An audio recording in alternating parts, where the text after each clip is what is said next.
sa lähed magama, sa oled minister, sa ärkad üles, sa oled minister, siis on okei, kui sa teed kohvi ka selle masinaga, mis on riik ostnud. See on su töömasin, no jätke jura, noh. On olemas üks tööliik, mis on täiesti maksuvaba, seal mitte keegi tasusta seda, hästi ebameeldiv tööliik, kodutööd. Näiteks naine lapse kasvatamise eest saab raha, aga kes ülejäänud kodutööd ära teeb, keegi ei taha teha, keegi viitsi teha ka tegelikult. Siis hakkab siuke mõttemäng hakkab kodus pihta. Hakatakse kolmandas isikus hakatakse rääkima. Vihjama hakatakse, öeldakse, ma vaatan, see prügikast hakkab täis saama. Ma vaatan, et kohvimasina filtreid oleks vaja vahetada. See on see mäng, et kes esimesena märkas seda, kui ei pea tegema. Ja, aga see teine pool, no kes enamasti meesterahvas, kellele vihjatakse, ega me mehed nii lollid ka ei ole. Me saame aru küll, et see on mingi vihjemäng. Me ka ei viitsi teha tegelikult.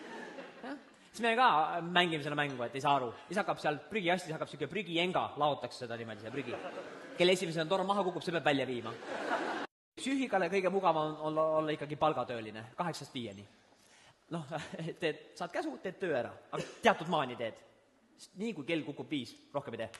Oled näiteks kojamees, pühid tänavat, kell saab 5, rohkem pühi. Oled näiteks kirurg, õmbled haava kinni, kell saab 5, rohkem õmble. Ma tulen 16 tunni pärast tagasi, hoia näppudega kinni seda haava. Aga ministriamet on väga raske amet. Väga raske amet. Saad 24/7 minister. Saad kogu aeg oled saad tööl. Ja, ei ole niimoodi, et ma ei ole praegu tööl, saad kogu aeg tööl. Laste sünnipäev saad tööl. Kes sinna kohal tulevad, sinna tulevad teised ministrid, erakonna kaasa, et seal aetakse tööjuttu. Seal tehakse isegi töö nalja. Keegi ütleb, tahate nalja kuulda. Täna mul kohvikus Jürgen oli nii ligi.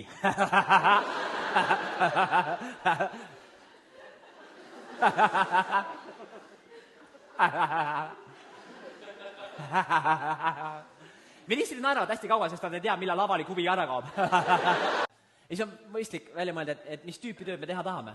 No on olemas 3 liiki tööd. Sa võid olla kas ettevõtja, sa võid olla palgatööline või oled riigitööline. Ettevõtja väga tore sõna, mulle meeldib sõna. Hästi ettevõtlikud inimesed on seal sektoris. Suurettevõtted, väikeettevõtted, noh, ongi väikeettevõtted, ta ongi pisend tegelikult. Suured mehed on suured ettevõtjad.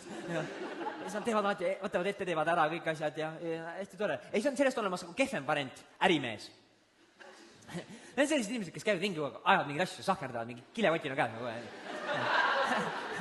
Need on nagu see poissmees saate, see Kevin. Tal oli tiitel seal saates, ma vaatasin seal, ärimees. Siis mõtlesin, vau! Ta oli hästi kihvtilt riides. Tal olid lühikesed ujumispüksid ja parka. See karvas äänega jope, see oli siuke. See on põhimõtteliselt niimoodi, et kui siuke mees kõnnib akna alt mööda, sa mõtled loomikul, neid ei palju väljas külma on. Et lähe vaatad nagu, mis see on, kuidas inimesed riides on. Sa vaatad, siuke mees kõnnib mööda, sa mõtled, siin võib olla 0 kuni +20.